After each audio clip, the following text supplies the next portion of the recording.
Hey guys, welcome to Manifesting Better. I'm back with another video and another topic that needs to be addressed. I also have an Instagram account, the link for that is in the description box below. Coaching is also available, the link for that too is in the description box below. Manifesting big things. Hey guys, hope you all are well. So in this video, I will be talking about the topic of how to manifest quote unquote big things. And this will not be a video like, oh no, everything is in the same level and things like that. I will explain everything in detail and I hope that we get to the point. So let's just directly get to the video. First, let's understand by the definition of when I say manifesting big things, what people mean by big things. For every person, big things is actually a very different term. For someone who has had great relationships is not a big thing for them. For someone who has had a lot of money, money is not a big thing for them. Even in relationships, for someone, getting from no contact to contact can be a big thing. For someone to just get an I love you from another person can be a big thing. For someone to get $10 can be a big thing, and for someone to get $1 million can be a big thing, depending on where they are at in life. So first, let's break the myth that there is one category, a black and white, for what a big thing means, because there isn't. For what is big to you, what might not be big to you. What is big to me might not be big to you, right? So let's first break that myth. Now let's understand why we make certain things big and why certain things get into that zone. In this, I will be explaining some things that I have talked about in my self-concept course. So the people who already have the course, this can be a good recap for you. So let's understand one basic thing about self-concept. So self-concept has layers. Like if you have seen an onion, like layers in an onion. So think about that let's say you have cut an onion in a circle and you're seeing layers. So that start as a big layer, then it's a smaller one, then a smaller one, then till the core. So the first layer that people usually have is how I consider life to be. This is my general self-concept that will probably affect everything. Do I consider life to be good? Do I consider life to be bad? As simple as that. Do I consider life is happy? Do I consider life works out for me? Do I consider life doesn't work out for me?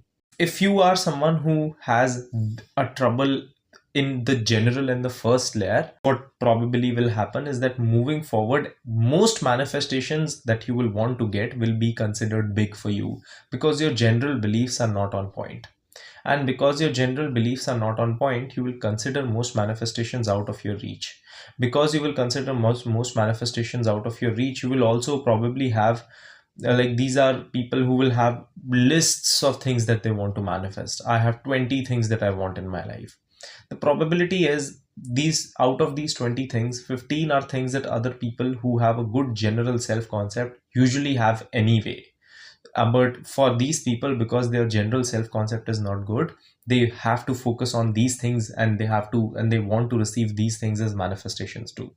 If you are someone who feels that I'm in this category, working on general beliefs is the way to go for you. Now, how to work on general beliefs for yourself? It can mean working on general affirmations, general visual scenes. You can script any technique that you want to use, but focusing on the general part of life. I would not go very specific when my general beliefs are not actually very good, because a lot of times I won't have to actually focus on specific things because focusing on the general beliefs will get my other areas automatically better. After that comes the second layer. Now here is how I generally believe about specific topics in my life. So for example, after this would come, how do I think relationships work? What do I think about wealth? What do I think about health? Basic topics, right? Now in here, if my general beliefs are good, there is a possibility and a probability that at least one of the, if you are here, then probably one of these things or multiple of these things are a trouble here, right? You have a trouble in one of these things. Let's say I don't have trouble in my general beliefs about money because I grew up in a household where there was a lot of money. Then I really don't have to actually work on money, and money will never be a big topic for me. Yes, there can be specific amounts that can feel big in that moment, but that does not mean that they will keep remaining big for me. That's a topic for a separate video, which I will cover later. But let's say my issue is relationships. So for me, I have always had bad relationships. So I consider relationships to be a big deal for me, right? Now, even under relationships, there are more layers. So if I'm someone who has relationship belief issues, then I should first, before trying to manifest a specific person or trying to manifest specific things, should work on my relationship beliefs. Because if I do, then probably one of two things will happen.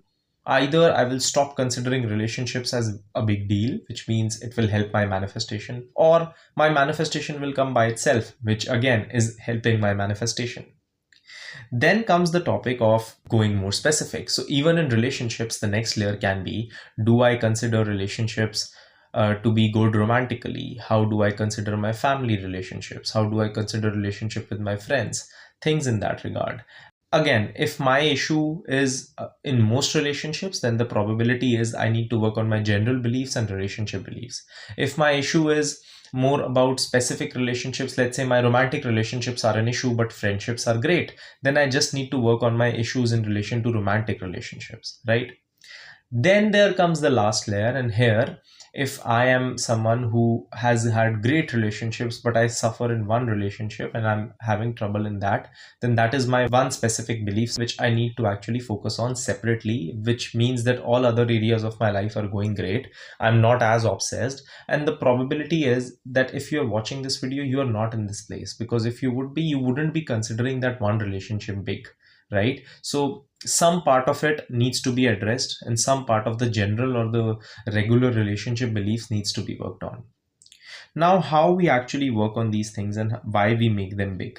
We make them big based on my trauma and my stories in relation to those things. So a thing became big because I have opposite stories in relation to it. I have opposite stories in relation to it because of my mindset in relation to it, my actions in relation to it, my perceptions, my boundaries, my perspective, also my past, also my childhood conditioning, also the trauma that I have acquired because of all these things. That is why some things feel outside of my reach, because I have never experienced that before. If I have experienced great relationships before, relationships would not be a big deal for me. I would not consider getting a relationship as a huge thing. Let's take an example of, let's say, Cristiano Ronaldo. For him, scoring a goal is not a big deal. But for another person, maybe just even reaching to that level and thinking about that is a huge deal because they have not done that before, right? Now, how to make these things accessible to us? First, let's understand what our goal is. Our goal is not to manifest these things. Our goal is to become a person for whom these things are not big things at all, for whom these things are normal occurrences, and for whom we don't really have to worry too much about getting these things in our life, right? Why? Because we just don't want to get these things. We want to sustain these things in our life. We want that we get to a level where once these things come into our life, they come into a sustainable fashion and we can actually maintain them in my life in a consistent way. For that to happen, I cannot always be on edge and walking on eggshells and agitated with the fact that things are not working out, right? I want it to be something that naturally comes for me. So the goal is, how can I become someone who doesn't ever have to worry about relationships, who can have emotional freedom in terms of relationships, rather than how can I manifest a specific person? Because if I'm someone in the first place, then manifesting a specific person is actually not a big deal for me at all. It's something that would naturally come to me. So this is what Neville Goddard meant. It should feel natural to you, that the visual scenes should feel natural to you, that the affirmations and techniques and getting it should feel natural to you. We should get to a point where we don't want to do these techniques, and we don't have to do these techniques to get it. So you will see this with a lot of people. They will come and say that, oh, I just decided and it's done. I just decided that and it's done. It's because my story around that is easy. What can we do to make it natural and normal? First, we can make sure that we understand what we truly want, which means if I am of a particular mindset, what mindset do I truly want? If I want, let's say, the new mindset, let's call it B, and the old mindset, let's call it A. If I want to be at B, what would that mindset look like? How would that mindset behave? How would that mindset act? How would that mindset have boundaries? What would be the actions that they would have and the perceptions that they would have? And how can I inculcate those actions and those perceptions in my current life right now? How can I make sure that I use those boundaries in my current life right now? Second, use affirmations and visual scenes and techniques to make yourself experience that thing that you haven't experienced in the physical world. For example, if I'm manifesting a relationship and I haven't experienced a great relationship before, then I will use my visual scene as a way for me to experience that relationship and make it normal in my mind. So that once it becomes normal, it just comes to me naturally. I don't really have to do much for it. So instead of doing techniques from the purpose of trying to get it, do it from the purpose of trying to experience it so that it becomes natural for you. Understand that working on yourself in these areas is not going to be an easy and a linear journey. It's not just going to be from 1 to 10. It will be from 1 to 5, then 5 to again 3, and then from 3 to again 2, and then 2 from again to 7, and then 2 again 3, and it will keep going back.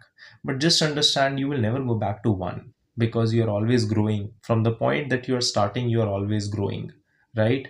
So understand that this is how you can make it natural for yourself. The more you make it natural for yourself, the more the things that you consider big will not be big. The less I will consider them a huge deal in my mind, the faster it will come to me, because then it would feel like coincidences, then it would feel like something that is naturally coming in my life, and then it would feel something that I would naturally receive in my life. I will give you an example. Let's say I'm someone who did not have a good relationship with money, right? And I have worked on my money beliefs, and I have gotten into a level where I am so powerful in my ability, because I feel that getting money is easy for me. Even though I don't see it right now, I feel that I have the knowledge that I can get it at any time. And when I'm working towards and I'm going to get more clients, whatever I'm doing, I feel the next client is just around the corner, rather than saying that no, the clients are not coming to me, why does this always happen to me? So when someone actually rejects me, because I know what I offer, I know what kind of value that I provide, I am secure in my worth, and I keep doing that till the point that one client comes and two client come, and then it gets to a level where I start to believe that clients will just regularly come to me. I saw this video on I think YouTube Shorts, a beautiful video, and this guy, what he was doing, I don't know like who posted this, so if you know who did, you can comment down below and I will credit it to them. But what actually happened there is that this guy was on the road, on the streets, and he was giving people gold. And the thing is that people did not realize that it was gold. So they thought that this was just a random person doing some pranks. And as soon as he gave them gold, they were just like, oh no, thanks. And they kept going away. And this guy knew what he was offering. And even when people were rejecting him, he was laughing that, oh, you are rejecting me. I'm providing you so much. That would be my mindset. And that should be my mindset in everything. Because that rejection is a hurt to them, not to me. And that rejection is not permanent. I hope you understand the point of this video, and I hope that you manifest the things that you call big in your life. I will see you guys in the next video. Click the like button if you liked the video. Subscribe and turn the notifications on for more such content. Comment down your video suggestions, and I will see you guys in the next one.